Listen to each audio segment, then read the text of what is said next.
নমস্কার, নিউজ 18 বাংলায় স্বাগত। আপনাদের সঙ্গে রয়েছে আমি শর্মিষ্ঠা। দিলীপ ঘোষ তিনি যখনই প্রচার বেরোচ্ছেন বেশ কিছু মন্তব্য রাখছেন, যার জেরে বিতর্ক তৈরি হয়েছে। আমরা তো আগেই শুনেছি মুখ্যমন্ত্রী মমতা বন্দ্যোপাধ্যায়কে নিশানা করে তার মন্তব্য, যার জেরে তৃণমূল কংগ্রেসের পক্ষ থেকে কমিশনে অভিযোগ জানানো হলো, তারপর তাকে শোকজ করা হলো। শোকজের উত্তর দিয়েছে, কিন্তু দিলীপ ঘোষকে এবার কড়া বার্তা দিল নির্বাচন কমিশন। মমতাকে নিয়ে মন্তব্যের নিন্দা করেছে কমিশন।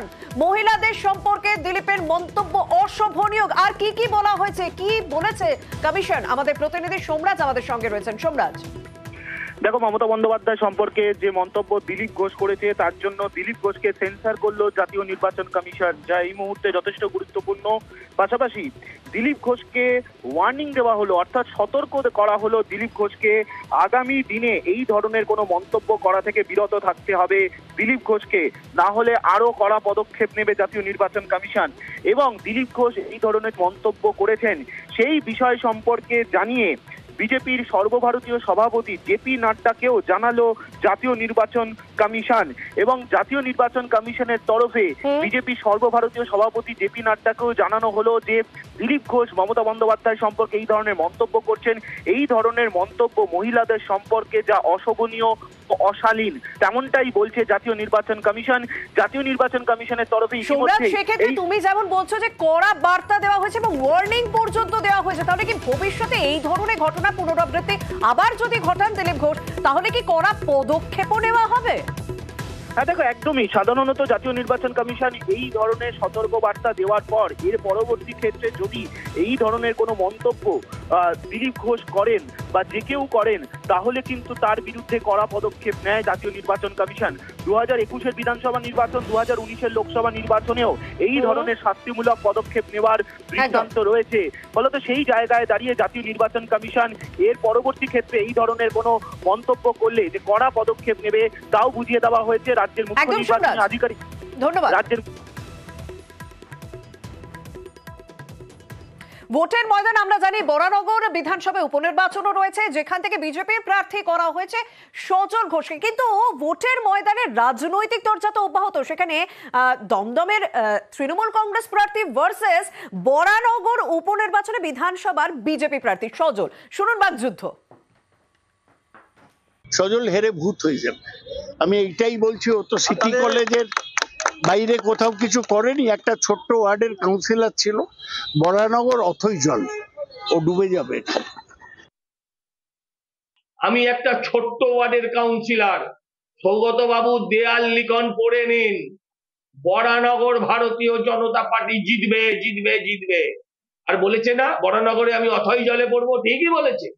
এটাই তো আমি বলবো লোককে, যে বরানগর অথই জলে ভাসছে। একটু দুফোঁটা বৃষ্টি পড়লে বরানগর অথই জলে ভাসছে। রাজনীতির খবর তো থাকছে অবশ্যই, ভোটের ময়দান যখন এখন ছড়ানো রয়েছে। কিন্তু এবার একটু আমার আপনার খবরের দিকে নজর রাখা যায়, কারণ আমাদের প্রত্যেকটা মানুষের বাড়িতে কেউ না কেউ অসুস্থ ব্যক্তি রয়েছেন। বিশেষ করে যদি বয়স্করা থাকেন, তাদের ডায়াবেটিসের ওষুধ লাগে, বেশি করে প্রেশারের ওষুধ লাগে। কিন্তু জানেন কি, এই সমস্ত জীবনদায়ী ওষুধের দাম বেড়েছে। মানে শুধুমাত্র সর্দি এবং জ্বরের জন্য যে অ্যান্টিবায়োটিক গুলো আমরা খাই, সেই অ্যান্টিবায়োটিকেরও দাম বৃদ্ধি করা হয়েছে। এমনকি পেন কিলার, ভাবুন, প্রায় প্রত্যেক দিনই ব্যবহার করা হয় যে সমস্ত ওষুধগুলো নিত্য প্রয়োজনীয়, যেগুলো বাড়িতে বয়স্করা আছেন, ডায়াবেটিসের ওষুধ, প্রেশারের ওষুধ, পেন কিলারের ওষুধ, জ্বর ও সর্দির ওষুধ, এই সমস্ত ওষুধের দাম বাড়লো। প্রায় 800 ওষুধের দাম বেড়েছে। আমাদের সঙ্গে রয়েছে প্রতিনিধি সুবীর। সুবীর, ওষুধ স্বাভাবিকভাবে ভীষণ গুরুত্বপূর্ণ আমাদের জীবনে, বিশেষ করে আমাদের বাড়িতে যারা অসুস্থ মানুষ রয়েছেন বা বয়স্ক মানুষ রয়েছেন, কারণ ডায়াবেটিস, প্রেশার প্রায় ঘরে ঘরে। এই সমস্ত ওষুধের দাম বাড়লে ক্রেতা বিক্রেতা প্রত্যেকেরই তো অসুবিধা। দেখো, আমি এই মুহূর্তে সোদপুরের একটি ওষুধের দোকানে দাঁড়িয়ে রয়েছি এবং আজকে সকাল থেকে যেভাবে ওষুধের দাম বৃদ্ধি করা হয়েছে, তাতে কিন্তু নাভিশ্বাস কিন্তু যারা নিম্ন মধ্যবিত্ত মানুষ প্রত্যেকের, এবং দৈনন্দিন জীবনে মানুষের যেই ওষুধগুলো সবচেয়ে বেশি প্রয়োজন সেই ওষুধেরও কিন্তু দাম বেড়েছে। আমি যেই ওষুধের দোকানে দাঁড়িয়েছি আমি একটু কথা বলবো তার সাথে। বলছি যে এই যে ওষুধের দাম যে বেড়েছে, এই ওষুধের দাম বাড়ার ফলে কতটা অসুবিধা হচ্ছে? সাধারণ মানুষ, বিশেষ করে নিম্ন মধ্যবিত্ত যারা, তাদের সত্যি খুব অসুবিধা হচ্ছে। একটা ওষুধ শুধু প্রেশার সুগার ওষুধ নয়, অ্যান্টিবায়োটিক ক্ষেত্রেও দাম বাড়ছে, ভিটামিন কিছু দাম বাড়ছে, যেগুলো দাম কম রাখা যায় এরকম বহু ওষুধ আছে যেটা 40 টাকা পাওয়া যাচ্ছে, সেটা 100 টাকা 110 টাকা দাম হয়ে যাচ্ছে। যেটা এমনও কিছু ওষুধ আছে যেটা 30, 50, 60 টাকা পাওয়া যায়, সেটা 150 বা 160 টাকা দাম হয়ে যাচ্ছে। এইটার দিকে একটু নজর দিলে মনে হয়, দাম কমানোর দিকে নজর দিলে সাধারণ মানুষ এবং নিম্ন মধ্যবিত্ত যারা আছেন তাদের পক্ষে একটু সুবিধা হয়। সুবীর, আমি তাদেরও তোমার একটু মারফত সুবিধা একটা হতো। প্রশ্ন করে নিতে চাইবো, আমাদের সাধারণ মানুষের মনে এই প্রশ্নটা ভীষণভাবে আসবে। সেটা হচ্ছে, আজ থেকে ওষুধের দাম বাড়লো, মানে আজ থেকে কার্যকরী, কিন্তু যে সমস্ত ওষুধ স্টকে রয়েছে সেই স্টকে থাকা ওষুধের নিশ্চয়ই দাম বাড়বে না, মানে যতদিন স্টকে রয়েছে। এই প্রশ্নটা একটু একটা প্রশ্ন আপনার কাছে রয়েছে যে ধরুন এখন যে ওষুধের দাম বেড়েছে সেই জায়গা থেকে পুরনো যে স্টকে যে ওষুধগুলো রয়েছে সেই ওষুধের তো দাম বাড়ছে না, তাহলে সেই জায়গা থেকে কি করণীয় থাকবে? পুরনো যেটা হয়তো 40 টাকা দাম ছিল, হঠাৎ করে দেখা গেল 110 টাকা বা 120 টাকা দাম হয়ে যাচ্ছে। কাপ সিরাপের দাম অনেকটাই বেড়ে যাচ্ছে, কম রাখা যায়, বেড়ে যাচ্ছে। এগুলো কমাতে পারলে বা কম রাখতে পারলে ভালো হয়। যেগুলো কাপ সিরাপের কথা বাদ দিলাম, ভিটামিন বা ওই নিত্য প্রয়োজনীয় যেগুলো সুগার, একদম প্রেশার, নিত্য প্রয়োজনীয় এই জাতীয় ওষুধ ওষুধগুলোর দাম বেড়েছে, কিন্তু ওই যে বললাম যে আজ থেকেই কিন্তু এই বর্ধিত দাম কার্যকরী হবে। প্রায় 800 ওষুধের দাম বেড়ে গিয়েছে, ক্রেতা বিক্রেতা প্রত্যেককেই সমস্যায় পড়তে হচ্ছে, আমি আপনি প্রত্যেকেই সমস্যায় পড়তে হবে এত ওষুধের দাম বাড়লে। কিন্তু দেখুন, এই ইস্যু নিয়েও কিন্তু রাজনৈতিক চর্চা চলছে।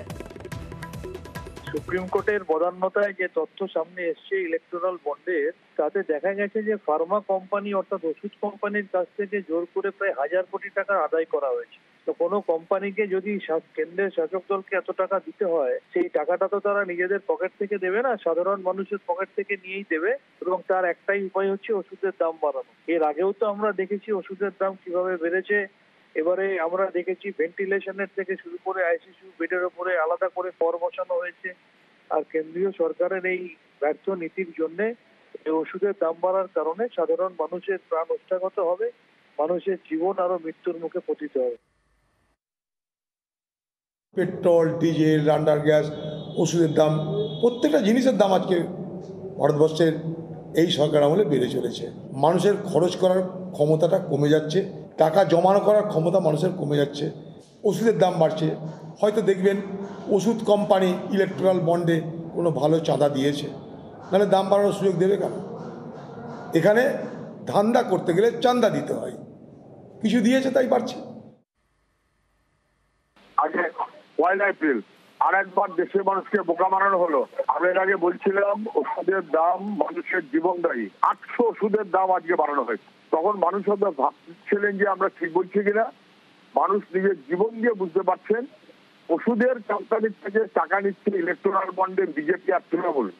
ওষুধের কোম্পানি থেকে টাকা লুটছে, আর সেই লুটের ভাগটা গরিব মানুষের ঘাড়ে এসে পড়ছে। ওষুধ কোম্পানির থেকে টাকা নিয়েছে, লুট করেছে বিজেপি আর তৃণমূল। মানুষ নিজের জীবনের স্বার্থে বিজেপি তৃণমূলকে পরিত্যাগ করবে, না করলে মানুষের বিপদ বাড়বে। ইন্টেলেকচুয়াল প্রপার্টি রাইট বলে একটা আইন আছে আমাদের দেশে। কত শতাংশ ওষুধ তৈরি কত এখন পর্যন্ত আমরা করতে পেরেছি? স্বাধীনতার পর থেকে ভারতবর্ষ শুধু তো আমদানি করেছে, রপ্তানি কি করতে পারে? আমরা কত ইনগ্রেডিয়েন্ট জীবনদায়ী ওষুধের আমরা চায়না থেকে কিনি, কত ওষুধ তৈরি করবার অন্যান্য সামগ্রী আমাদের জার্মানি থেকে কিনতে হয়। আজকে সারা পৃথিবী জুড়ে মূল্য বৃদ্ধি হয়েছে, বাধ্য হয়ে দাম বাড়াতে হয়েছে, এবং অদূর ভবিষ্যতে দাম কমবে।